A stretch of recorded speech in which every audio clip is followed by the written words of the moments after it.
ለማየት ገንፎ ሲያገነፉ ለማየት አብዛኛዎቹ ደግሞ የኛ ሙስሊሞች መሆናቸው የዑለሞችን ጉዳይ እንግዲህ ቻናላችን እንደመጣው ልጅ እዚህ ይያርፍ አልጋ ሁለፊኛ አለ እዚህ ጋር ወንድ ነው ሴት ነው የሚለው አይለይም ገንፎ ቀን ነው የሷ ስጦታ Harun Midian Dula Said Yokan Baba fi Sumayya irratti gochuu maaliif barbaachise Saidi fi Sumayyaan maal balleessan dogongorri isaan qaban maal fa'a dogongora isaanii kanarraa gorsuun hin danda'amu maaliif miidiyaa irratti isaan dhiyeessuun barbaachise maaliif YouTubera Itoophiyaa hunda keessaa Saidi fi Sumayyaan akka fakkeenyaatti Haruniin fudhatamte Harun hoo eenyunni maal dalaga hojiin isaa maayinni wanta jedhuun wadiin ilaalla ashama arka fuune ilmaan Oromoo edla addunyaa kanarratti argamtan hundi keessan bakkuma jirtanitti nageenni koo kan kabajaa laga qaxxaamuree tulluu qaariyee isin dhaqqabuun isiniin jedha an mootii miidiyaadhaaf warroonni haaraa taatan subscribe gochuudhaan gara maatii keenyatti dabalama warroonni armaan dura maatii keenya taatan irra deebiidhaan baga nagaan gara chaanaala kanatti dhuftan guyyaa har'aa qophii ajaa'ibaa isiniif qabadhee dhiyaadhee jira duula ijoollee keenya ijoollee Oromoo irratti godhamaa jiruun isiniif qabadhee dhufe hanga xumura sagantaa kiyyaatti na hordofaa na faana turaan affeerraa koo yeroo hundaati.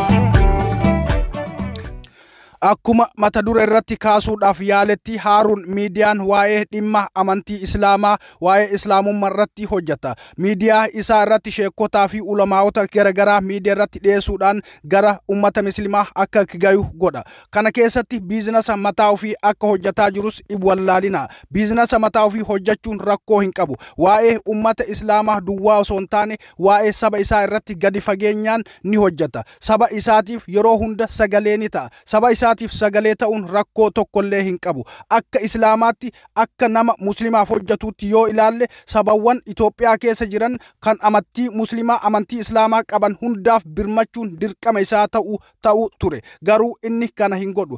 ummata Oromoodhaa kan Somaaliirraa buqqaan kuma miliyoona tokkotti dhiyaatan qarqaarsa guyyaa tokkollee hin gaafanne garuu ummata isaanii kan Walloo keessatti rakkoon irra ga'eef yeroo hedduu irra deddeebi'uudhaan qarqaarsa gaafachuudhaan sagalee isaaniif ta'aatii jira kun loogii akka qabu ibsa waa'ee kana dubbachuu fi miti kan dhufe ijoollee keenya kan Oromoodhaa Saidii fi Sumayyaa warroota afaan Amaaraatiin viidiyoolee babbareedaa viidiyoolee mimmiidhagaa garagaraa hojjechuudhaan dalagaa isaanii dalagatan irratti duula godhe duulli inni godhe maa inni jechuu dandeettu akka Oromootti akka saba tokkootti akka amantii tokko waliin qabnutti dubbii kana xiinxallitanii ilaaluun dirqama keessani ijoolleen kun YouTubera Itoophiyaadhaa kan kumaataman lakkaa'aman keessaa maaliif akka fakkeenyaatti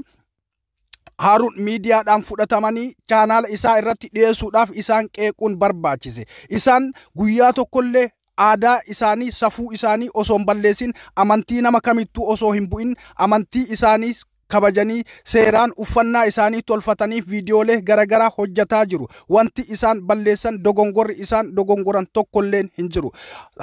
YouTuberoota Itoophiyaa keessaa warreen qullaa dalagan warreen qullaa baanii qaama isaanii nutti garsiisan warreen dalagaa fofokkataa dalagaa barumsa tokkollee hin qabne ka even namallee hin gammachiifne hojjetan qeequun osoo jiru qeequun osoo danda'amu waan isaan kun saba isaa hin ta'iniif duwwaa waan isaan kun bakka inni bahe hin bayiniif qofa akka fakkeenyaatti fudhatee isaan fakkeenyatti dhiyeessuun waan hedduu garaa nama nyaatudha an akka kootti akkaan xiinxalletti hedduu garaa nama nyaata hedduu namatti dhagama dhiyeessuullee rakkoo hin qabu nagari inni qabu sharri inni qabu Haarun miidiyaan keessatti jechaadha yeroo chaanaala jaraa kana miidiyaatti dhiyeessu iddoo subscribe fi maqaa isaanii dhoysuudhaan wantoota isaan dalagan hunda takka takkaan maqaa dha'ee kan ofii wajjin compare gochaati ture kan ofii waliin wal madaalchisaati ture inni waan fedhellee dalaguu mirga qaba waa'ee amantii irratti dalaga amantii irratti ammoo yoo nama gammachiise namni dhaqee isa daawwata yoo hin gammachiifne dirqama islaama taateef yookaan muslima taateef chaanaala isaa hordofuun dirqama keetii miti inni akka jedhutti namni muslima taate hundi chaanaala kiyya hordofuun dirqama keeti yoo chaanaala kiyya hin hordofne ati muslimaa miti jechuutti jira hani waan fedhellee haa jedhu namni abbaa itti tole abbaa isa gammachiise hordofa namoonni amantii irratti hojjetan isa qofaa miti hedduudha chaanaala lama qaba chaanaalli lamaanuu subscribe kuma 100 ol ka qabu yeroo ta'u akka inni dubbatetti anis kan beeku jechaadha hordoftoota hedduu haa qabaatu malee ilaalcha hin qabu kun ammoo maaliif ta'e isatu keessatti rakkoo addaa qaba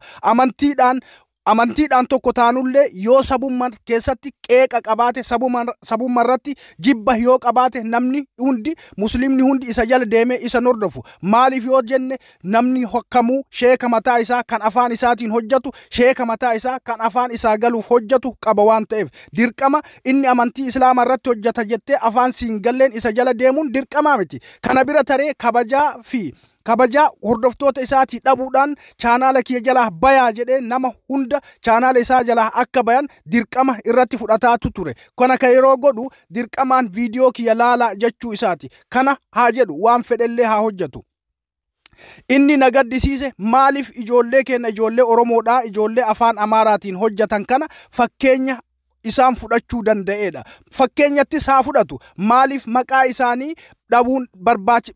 maaf maqaa isaanii hin dhayin akka karaa saniinu warroonni viidiyoo san dhagan dhufanii chaanaala isaanii laalanii yoo ta'eef itti dabalamu yoo hin taaneef ammoo irraa deebi'uu jechuudha inni nagariin inni qabu sharriin inni qabu akka sheekaatitti haa ta'u waa'ee amantii haa hojjetu dubbiis iddoo subscribe fi iddoo maqaa isaanii san dhoysuun anatti akka kiyyatti hedduu natti dhagamee jira isin hordoftoonni mootii miidiyaadhaa ilaalcha mataa keessanii qabaachuudha dandeettu anaaf garuu Haarun miidiyaan dogongora guddaa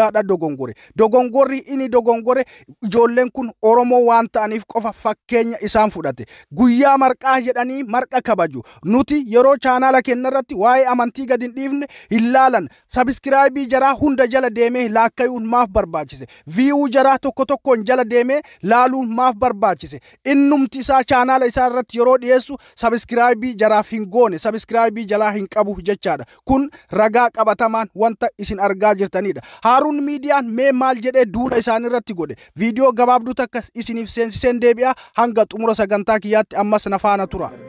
የገንፎ ቀን በ54000 በ97000 ተመልካች ኑሮት ታላላቅ የሆኑ የነብያት ወራሽ የሆኑ የዑለሞች ጉዳይ ነገር ግን 1000 ሰው 500 ሰው ብቻ ተመልካች ሲያገኝ ዛሬ ሰው ሲመክሩት የቀኑበት ይመስለዋልና ዋናው እነሱ አይደለም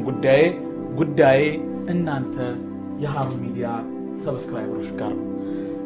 የዑለሞች ጉዳይ ከገንፎ ቀን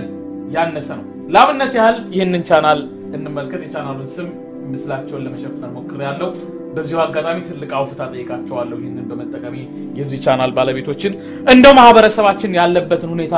ቁልጭ አድርገው የሚያሳዩም ስለሆኑ ለዚህ ላመሰግናቸው ወዳለሁ ቻናሉ ያለው ሰብስክራይበር 149000 ነው የሃሩን ሚዲያ ያለው ሰብስክራይበር አንደኛው 171 አንደኛው ቻናል ደግሞ 274000 ነው ያለውን ተመልካች ቁጥር አይታችሁታል ወደ ገንፎ ቀን እንመለስ የገንፎ ቀን 149000 ሰብስክራይበር አለው የገንፎ ቀን በሚል ትላንት የተለቀቀው ቪዲዮ 54000 ሰው ያየው ሲሆን ሃሩን ሚዲያ ትላንትና ዑለሞችን አስመልክቶ የለቀቀው ቪዲዮ በኸሊፋ አዳራሽ የተዘጋጀው ፕሮግራም ደግሞ 5000 ተመልካች እንኳን አልተመለከተው ዘጠነኛው ወር ሲገባ የገንፎ ቀን እህል ዝግጅቱን 97000 ሰው የተከታተለው ሲሆን ሃሩን ሚዲያ ደግሞ ከ4 ቀን በፊት ያዘጋጀውን የሐጃሲን እድሪስን ቃለ መጠይቅ ወይም የዑለሞችን በተመለከተ ወይም በዚህኛው ቻናል የዳና ትልቁን እስላማዊ ማዕከል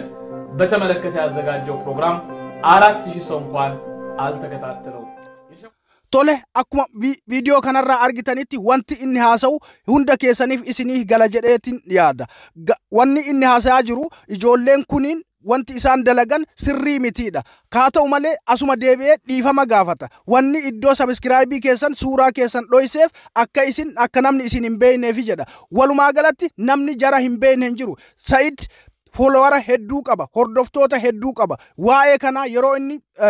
taambineelii mul'isu namni mana isaa hin beekne hin jiru. Sababa kanaaf nuti eenyummaanuu duula nutti haa godhu, eenyummaanuu waan fedhe haa jedhu, dubbiilee akkanaa kana jala deemnee ijoollee kenna, ijoollee Oromoodhaa afaan kamiinuu haa hojjetanii akka diinni yeroo hunda nutti duulu beekne, akka diinni yeroo hunda nuuf hin rafne beekne, amantii dawoo godhatanii homa fedhan haasayaa saba Oromoo kanarratti akka isaan duulaa jiran haa hubattaniin barbaada. Ilmoon bofaa bofuma waan na jedhu sun hunda keessaniif haa galu jechuu barbaadeeti. Isaan sheekallee haa ta'an, hayyuullee haa ta'an, beekaallee haa ta'an, ilmaan Oromoo dalagatanii biizinasa garagaraa hojjetanii miidiyaa irratti haa ta'u, garuma fedheen haa ta'u, akka beekaman, akka isaan ilaalcha qaban, akka namni isaan hordofu hin fedhan. Kanaaf duula irratti godhe. Duulli inni godhe kun ammoo ijoollee Oromootiin harkaa fashaluudha qaba. Namoonni tokko Haaruun miidiyaan waa'ee islaamummaa, waa'ee amantii hojjeta. Kanaaf maaf akkana jetta jechuu dandeettun. Amantiin dhuunfaadha. Amantii ofii